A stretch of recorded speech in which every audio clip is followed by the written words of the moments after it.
Do you need to have 4 beers a night and eat 2 hamburgers every night? Absolutely not. Do you need to eat a whole pizza?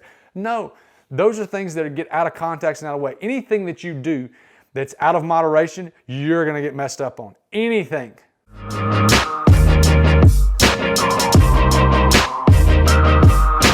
Everywhere you turn, there's a new thought process of eating, and there are new things out there that tells you this is the way, or this is bad, or this is good. Today we're going to talk about 3 myths that have to do with the food industry that you need to know. Number 1 is gluten is killing everybody. Let's talk about gluten for a second. What is gluten? Gluten is actually a protein. People think that it's a carb. It's not. It's a protein. And what it does, gluten makes things in foods bouncy. It gives them bounce. It gives them different levels of gluten, and then different types of bread, different pizza dough to bread to all these different types of things. And what they do is they give food more elasticity and more bounce. Is it killing everyone? Absolutely not. There are a lot of people out there that are sensitive to gluten. Either their bodies don't agree with gluten, or they have what they call celiac disease. My father has celiac disease. He can't have gluten. Totally okay. It's just like dairy. A lot of people have a aversion to dairy and they can't have dairy. It's just like that. It's just one of those foods that doesn't agree with everyone. Is it killing everyone? Absolutely not. There are some people out there that it does not affect them at all. You have to know your body. So if you wake up every day sluggish and you're feeling lack of energy, but yet you're still active, it may be one of those things where you may want to go get tested. Second thing is, if you really want to find out, go on the Whole30 diet for 30 days and then slowly add things back into your diet. That's the best way to tell if you are allergic or have an aversion to something, whether it be dairy or whether it be gluten. But gluten is the thing that's been most popular here in today's society. So no, gluten is not killing everyone, but you do need to know if that is something that you are averse to in some way. Myth number 2, carbs are bad. So I just had a conversation with a guy about carbs and how he said that he didn't want to consume a lot of carbs because he doesn't burn up all the energy. Carbs are not bad. Now, certain carbs are worse than others. Lots of processed sugar, yes, we need to avoid that. But here's the ultimate tip. Carbs are not bad if they're eaten in the right context. Broccoli has carbs. Spinach has carbs. Carrots have carbs. Are those things bad for you? Absolutely not. Here's what we need to understand. You need to eat real food and you need to move. I don't care if you're sitting at a desk 8 hours a day or you're a construction worker and you're working all day, every day, running up and down stairs.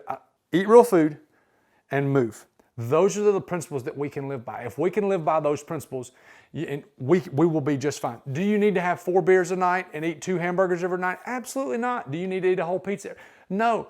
Those are things that get out of context and out of the way. Anything that you do that's out of moderation, you're going to get messed up on. Anything. So what we've got to do is we've got to keep things in perspective. You will hear me say this once, you'll hear me say it 1,000 times. Eat real food. If it has one ingredient, eat it. Eat real food and move. You need to move every day with intentionality. Meaning you need to, a friend of mine used to always say this, get out of breath and lift something heavy. Pick one. You don't have to do both. It helps to do both, but pick one.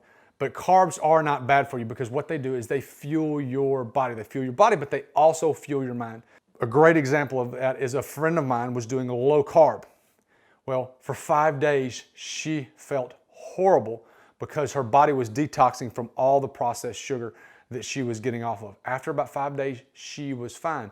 Again, I don't want us to eat in a way that is short-lived. I want you, and for us also, to eat in a way that you can eat for the rest of your life. You can eat real food the rest of your life. If it has ingredients on there that my 11-year-old can't read, you probably don't need to be eating it. You've heard it 1,000 times, shop in the perimeter of the store. Don't eat things with 47 ingredients. Eat as many things with 1 ingredient as you possibly can, and you will be absolutely okay. Myth number 3, the keto diet is the best thing for you, or the keto diet is the next wave of nutrition. Not true. The keto diet is a diet that is very, very specific for a handful of people. Let's give you a brief synopsis of it. So there's a thought process of that you eat 75% of your calories come from fat. You will then burn fat as energy. Is that true? Absolutely.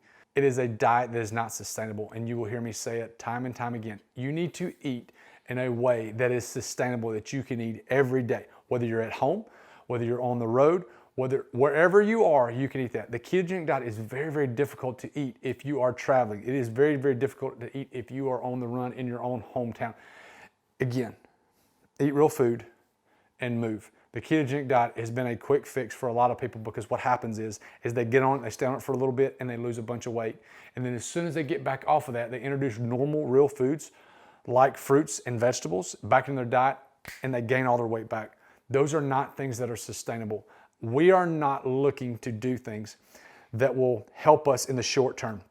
Life is a long process. Let's make sure that we are living in a way that has a long tail goal in mind, as opposed to, I want to look good at the beach in 6 weeks, or I want to look good for my wedding. Figure it out, what you can do. I'll tell you what you can do. You can eat real food and you can move. You're not going to lose 15 pounds this week.